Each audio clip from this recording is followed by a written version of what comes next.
Geoverse Part 3 To Live is Human by GeodesicDragon. Chapter 4 More Questions and Answers. The jeep ground to a halt and the doors were opened. The soldier to my left got out and then helped me.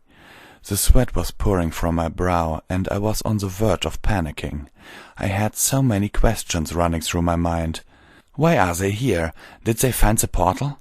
Why do they care about me being friends with Ace? What do they plan on doing in Equestria? What will happen to my friends? A faint humming noise reached my ears. I listened to it for a moment before a smile spread across my face. "Hey, Captain Jones," I said. "You can take the bag off my head because I know exactly where I am." "Oh, really?" he said gruffly. "And where would that be?" "We're in a forest clearing," I said smugly. "There is a portal here, which happens to be the very one I used to get to this world." There was a pause before Andrew sighed and snapped his fingers. The bag was lifted off my head, exposing my eyes to the bright sunlight. I closed them to shield my vision and continued walking, opening my eyes slowly so I could get used to the light. We entered a small office. A man sat behind it, wearing a typical officer's uniform. A number of medals and ribbons were pinned across his chest. Another man, wearing a suit and flanked by a couple of guards, sat nearby. As I was ushered into the room, the officer stood up and groaned. "Why isn't he wearing a bag over his head like I ordered?" he demanded. "Great, he's only been here 5 minutes and already he's seen too much." "With respect, General," Andrew said, saluting stoically. "He knew where we were before we got here." The general looked at me. "And how did he figure it out?" he said. "Because I've been here before," I replied. "That portal you're guarding is the same one I used to get here." The general sat down. Right," he said, coughing slightly. "Take a seat." I did as I was asked, and the handcuffs were removed. I rubbed my wrists tenderly and looked around the room. "Your captain said you had questions for me," I said as I put one leg over the other, "so ask away." "Very well," replied the general. "But first of all, some introductions are in order. I'm General Graham Smith." He indicated the man in the suit nearby. "And I assume you know who this gentleman is?" he asked. I nodded. "How could I not know the Prime Minister Peter Adams?" I said. "Let me guess, you royally fucked up the UK, so you're here to make a fresh start?" "Far from it," he replied, the bitterness in his voice apparent.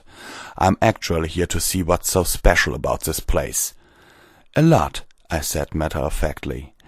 "We've been following the activities of Dr. Sorrow for a while now," Peter said, as he opened his suitcase. "Normally, we don't pay much attention to our scientists, unless, of course, they do something that raises suspicion." He took a file from the suitcase and passed it to me. Flicking through it, I could see several surveillance reports, as well as photos of the laboratory. In one photo, John and I could be seen talking to each other, oblivious to the fact we were being watched. "Suspicious things such as?" I checked.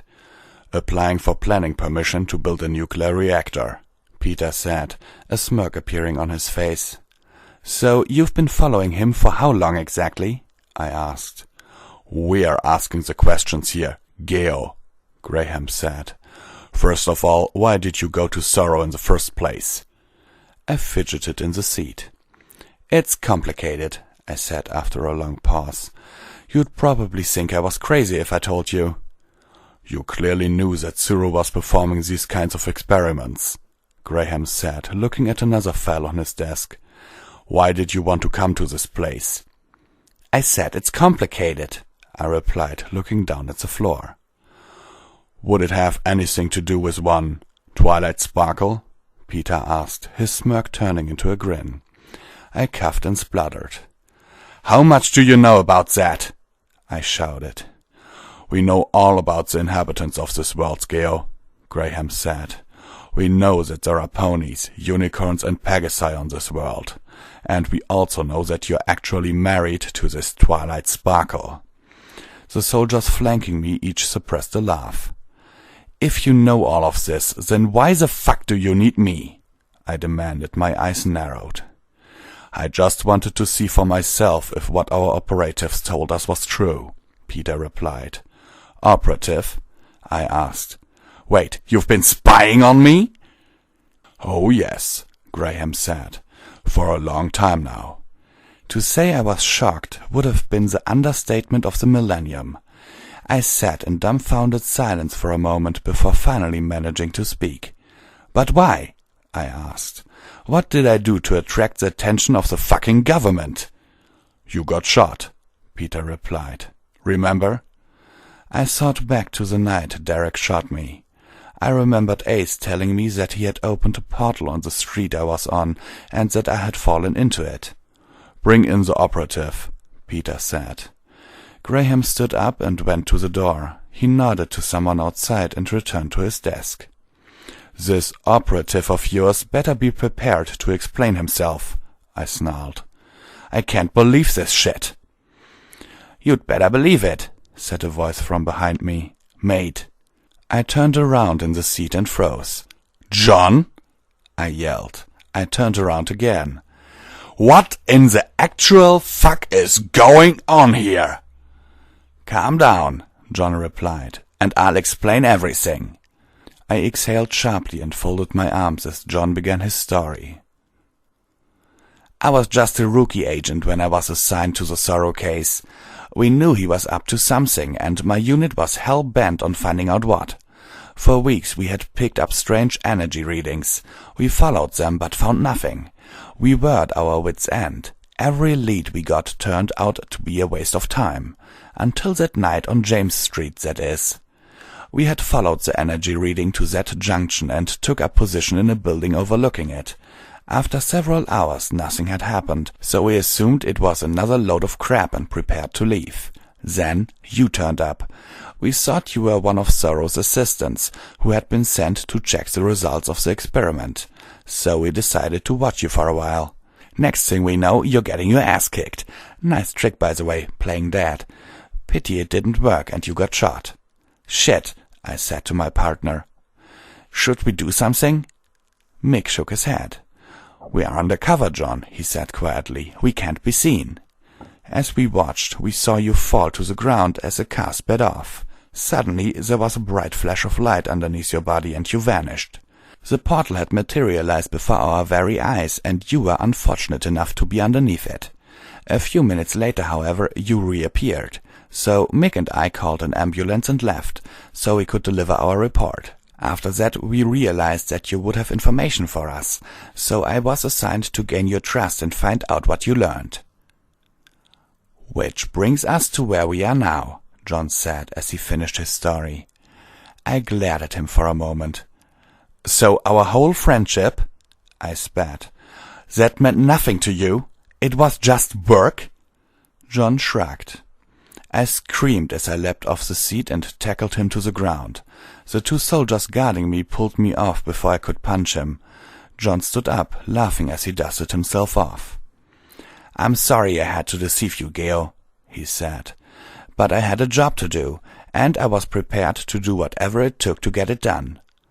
I fought back tears as I raised my voice to him. You son of a bitch! All my life people have been taking me for granted.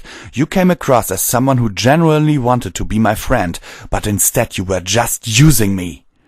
John nodded. Sounds about right, he said with a grin. You bastard! I spat. You twisted, conniving bastard! What about all that crap you spat on the way into town? About not having any friends?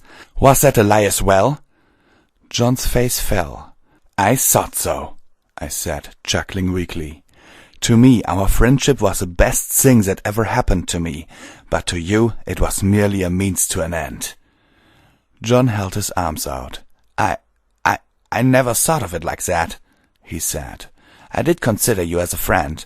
You and I, we get on so well. You could have told me the truth, you know, I said quietly.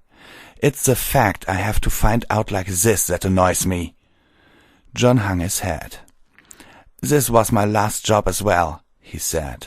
Once this was done, I was going to retire to Haiti and spend the rest of my life on the beach. And it didn't matter how many people you had to screw over first, I hissed. Wait, people and ponies. John raised his head and looked at me. Ponies? He asked. Don't you see? I sighed.